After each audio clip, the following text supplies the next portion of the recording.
मंगलवार को सुभाष स्वदेश भावना संस्था की ओर से संस्था के संस्थापक गोपालाचार्य के नेतृत्व में रानीगंज के 90 नंबर वार्ड कुमार बाजार स्थित विवेकानंद सेवा केंद्र आश्रम के प्रांगण में महिलाओं के लिए शुरू की गई कुटीर उद्योग का उद्घाटन किया गया।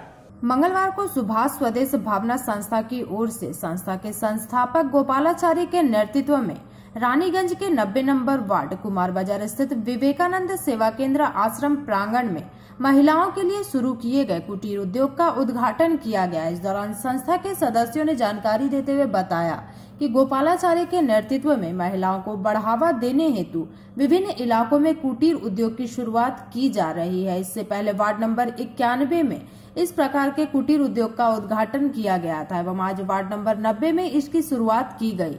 इस मौके पर उपस्थित महिलाओं को इस उद्योग के बारे में विशेष जानकारियां भी दी गई। इस दौरान विवेकानंद सेवा केंद्र आश्रम के महाराज स्वामी सुब्रतानंद जी महाराज ने फीता काटकर कुटीर उद्योग का उद्घाटन किया। साथ ही पूर्व चेयरमैन गौतम घटक ने सिलाई मशीन में लगा फीता काटकर उसका उद्घाटन किया। इस मौके पर कोऑपरेटिव बैंक के वाइस चेयरमैन दिनेश गुप्ता, बालाजी हलदार सहित अन्य सदस्यगण मुख्य रूप से उपस्थित रहे। এরপর আমাদের বক্তব্য এগুলোর মধ্যে রাখবেন তোমাদের প্রতি আমাদের মাননীয় গৌতম ঘটক মহাশয় ভাইস চেয়ারম্যান।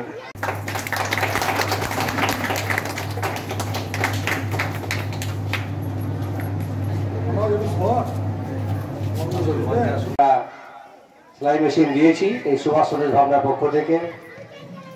আজ 90 নম্বর ওয়ার্ডের এই মহিলারা যারা নিজের পায়ে দাঁড়াবার জন্য এসেছেন, একটি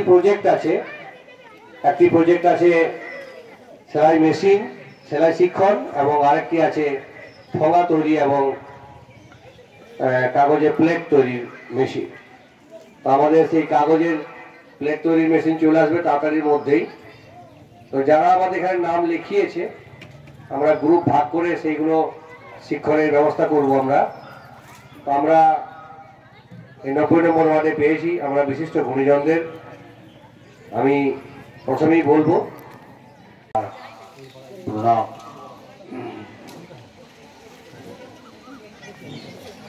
আজ থেকে বহুদিন আগে স্বামীজি একটা কথা বলেছিলেন যে 500 পুরুষ আর 50টা নারী, 500 পুরুষের ঘাড় মুড়তে হবে। সেইটাই আমি ঠাকুরমা স্বামীজিকে যে প্রার্থনা করছি যেন গোপাল বাবুর এই সদ্যজাত সুস্থ চিন্তাটি যেন একটা নৈবেদ্য হিসেবে হয়ে থাকে ঠাকুরমা স্বামীজি। যে পরিমাণ পুরুষ সেই পরিমাণ মহিলা, আর এই মহিলা যদি শক্তিশালী না হন তাহলে সমাজ শক্তিশালী আত্মনির্ভর হতে পারে। আর মহিলারা আত্মনির্ভর হতে পারে তখনই যে তাদের আর্থিক স্বাধীনতা পাওয়া যায়। তাদেরকে তাদের প্রয়োজনের জন্য অর্থ কারো কাছ থেকে যদি চাইতে না হয়, নিজেরা রোজগার করে নিজের পায়ে দাঁড়াতে পারেন, তাহলে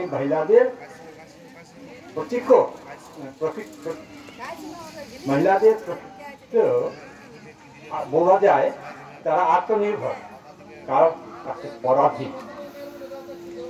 এই যে ব্যাপারটা সমাজে যদি পুরুষ অংশ না বুঝতে পারে তাহলে সমাজ অধঃপতনে যায়।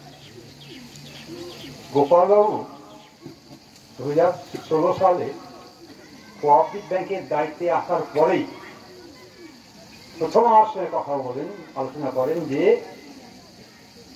এই মেয়েদেরকে স্বনির্ভর করে কি করে নিজের পায়ে দাঁড়ানোর ব্যবস্থা করা যায়, তার একটা সংগঠন তিনি তৈরি করেছেন, নাম সুভাষ স্বদেশ ভাবনা।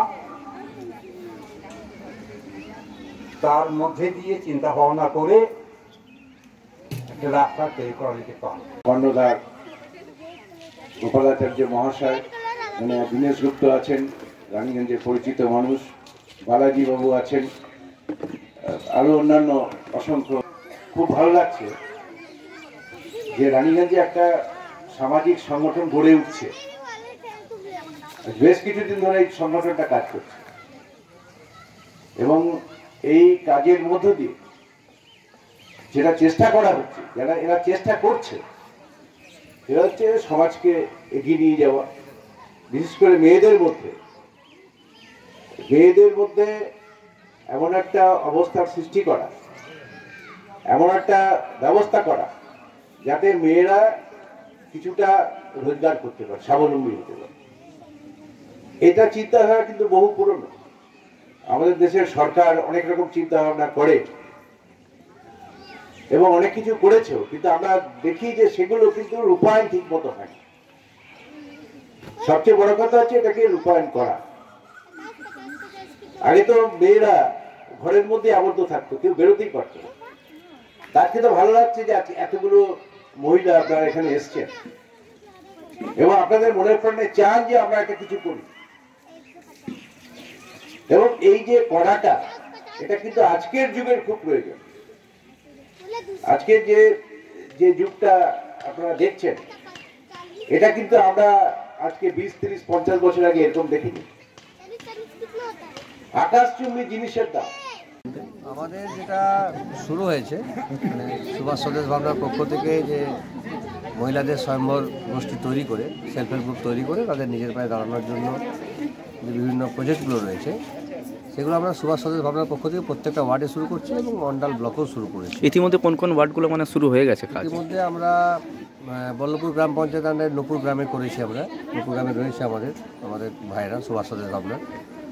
আর আমাদের 93 ওয়ার্ডে আমরা হালদার কীর্তনিয়া পাড়া বলে জায়গা আছে, ওখানে আমরা বস্তির মধ্যে শুরু করেছি, ওখানেও সেলাই মেশিন দেওয়া হয়েছে। আর আজকে 90 নম্বর ওয়ার্ডে এটা হলো। এমনি করে প্রতিটা ওয়ার্ডে আমাদের কাজ চলবে। ছোটো ছোটো যেখানে মহিলারা আছে সেই ওয়ার্ডের মহিলাদের নিয়ে আমাদের কাজ। অর্থাৎ তারা এখানে প্রথমে সেলাই শিখবে, কাটিং শিখবে, কাউকে আবার কোনো জায়গায় থালা পাতার প্লেট তৈরি করা শেখানো, ঠোঙা তৈরি করা শেখানো, পাঁপড় কারখানা, ধূপ তৈরি কারখানা, ছোটো ছোটো কুটির শিল্প যেগুলো বলে এক জেলা ছিল। মেয়েদের নিজেদের পায়ে দাঁড় করানো, তাদের স্বনির্ভর হওয়ার সুযোগ, মান সম্মান করে বাঁচা, মাথা উঁচু করে বাঁচা, এটাই আমাদের মন্ত্র। এবং আমরা স্বামী বিবেকানন্দের আদর্শ, সুভাষচন্দ্র বসুর আদর্শ নিয়ে আমরা এই কাজ করছি, এই যে মহাযজ্ঞ চলছে। रानीगंज से सम्राट दास की रिपोर्ट, पीवी न्यूज।